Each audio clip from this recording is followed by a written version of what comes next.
اللہ نے اپنے رسول سے فرمایا وَوَجَدَكَ ضَالًّا فَهَدَى، سورہ والضحیٰ میں اللہ نے فرمایا وَوَجَدَكَ ضَالًّا فَهَدَى۔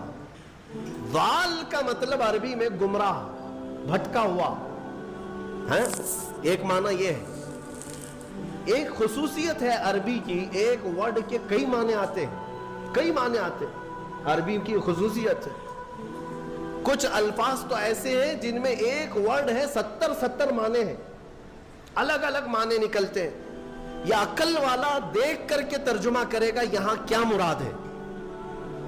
فار ایگزامپل العین، یہ عربی کا ایک ورڈ ہے جو آنکھ کو بھی کہتے ہیں، گھٹنے کو بھی عین کہتے ہیں، سورج کو بھی عین کہتے ہیں، پانی سے جو چشمہ نکلتا ہے نا سوتا، اسے بھی عین کہتے ہیں، اور پوری ذات کو بھی عین کہتے ہیں۔ کتنے معنی ہو گئے؟ سب ڈیفرنٹ ہیں۔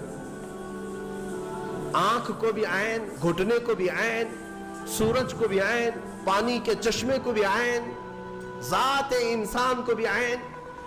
تو اب اگر کہیں یہ کہہ دے کسی نے یہ کہہ دیا کہ میری عین سے پانی آ رہا تھا، تو ترجمہ کرنے والا ہے کہ ہاں مولانا کے گھٹنے سے پانی آ رہا تھا، ہاں، یا ترجمہ یہ کرو شاید مولانا کے سورج سے پانی آ رہا ہے۔ ارے میاں یہاں سورج کہاں سے آ گیا؟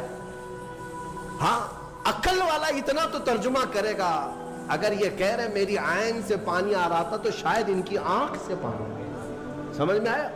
ہاں، اتنی تو سمجھ ماشاءاللہ ہمارا مجمع رکھتا ہے۔ اگر میں ایک جملہ کہہ دوں تو ترجمہ آپ خود ہی کر لیں گے۔ مثال کے طور پر اگر میں یہ کہہ دوں عربی میں کہ آج عین 6:30 بجے نکل گیا، تو آپ ترجمہ کیا کریں گے؟ مولانا کا گھٹنا 6:30 بجے نکل گیا، یہ کریں گے؟ آپ کیا کریں گے؟ سچ بتاؤ۔ سورج۔ الحمدللہ، یہ عقل ہے، یہ اتنی سمجھ ہے کہ سورج آج 6:30 بجے نکل گیا، یہ مطلب ہے۔ لیکن آؤ، جس کی مت ماری جاتی ہے، جس کے اندر عشق مصطفیٰ نہ ہو، کوڑ ہو، وہ ایسی ہی ترجمے کرتا ہے۔ ضال کا مطلب ہوتا ہے راستہ چھوڑا ہوا، بھٹکا ہوا۔ لیکن کچھ اچھے معنی بھی آتے ہیں اس کے، کچھ اچھے معنی بھی آتے ہیں، لیکن اچھے مکھی کو کہاں نظر آتے ہیں؟ وہ جسم میں جہاں زخم ہوگا وہیں بیٹھے گی نا، زخم جہاں دیکھتی وہاں بیٹھے گی، کیونکہ مکھی کو پیپ پینے کا شوق ہے، خون پینے کا شوق ہے، اچھی جگہ نہیں بیٹھے۔ بہرحال بلا تشبیہ و بلا تمثیل، حضور پاک صلی اللہ علیہ وسلم کو جب اللہ نے فرمایا وَوَجَدَكَ ضَالًّا فَهَدَى، اے محبوب ہم نے آپ کو ضال پایا، تو کچھ لوگوں نے یہاں یہ تیر مار دیا، اے رسول ہم نے آپ کو بھٹکا ہوا پایا تو اب ہدایت دے دیا، آپ کو گمراہ پایا تو ہدایت دے دیا۔ ظالموں، اگر رسول ہی گمراہ ہے تو پھر امت کو کیا ہدایت دے؟ وہ خود بھٹکے ہوئے اگر تھے تمہارے ترجمے کے حساب سے۔ بے عشق مصطفیٰ جب اس طرح کی تک بندیاں کرو گے، تیر مارو گے تو یہی ہوگا۔ ان سے جا کر پکڑ کر کوئی پوچھے کہ رسول گمراہ کب تھے کہ اللہ نے انہیں ہدایت دیا؟ اگر وہ بھٹکے ہوئے تھے، گمراہ تھے، اور اللہ نے ان کو ہدایت دیا، تو ہمارا عقیدہ ہی ختم ہو گیا کہ رسول معصوم ہوتے ہیں، عقیدہ ہی ختم ہو جائے۔ اسی لیے پھر ایسے جملوں کو سمجھنے کے لیے عشق کے امام کے دربار میں جانا ہو، جو حضور کی محبت بھی رکھتا ہو۔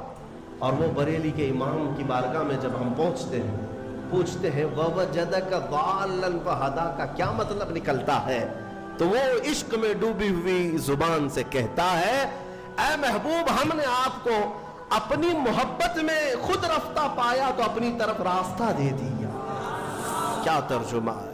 خود رفتہ کا مطلب کیا ہوا؟ محبوب کو ڈھونڈنے کے لیے کبھی کوئی ادھر جا رہا ہے، کبھی ادھر جا رہا ہے، اس کو بھٹکا ہوا نہیں کہتے، اپنے محبوب کو تلاش میں سرگرداں ہے۔ ترجمہ کا حق بھی ادا کیا اور بارگاہ رسول کا ادب بھی محفوظ ہے۔ اس لیے میں کہتا ہوں کہ پہلے نور کی ضرورت ہے، پھر روشن کتاب۔ اگر نور نہ ہو تو روشن کتاب نہیں نظر آئے گی۔ اس لیے نور مصطفیٰ کا واسطہ ضروری ہے، حوالہ ضروری ہے۔ انشاءاللہ اس بار ہم جو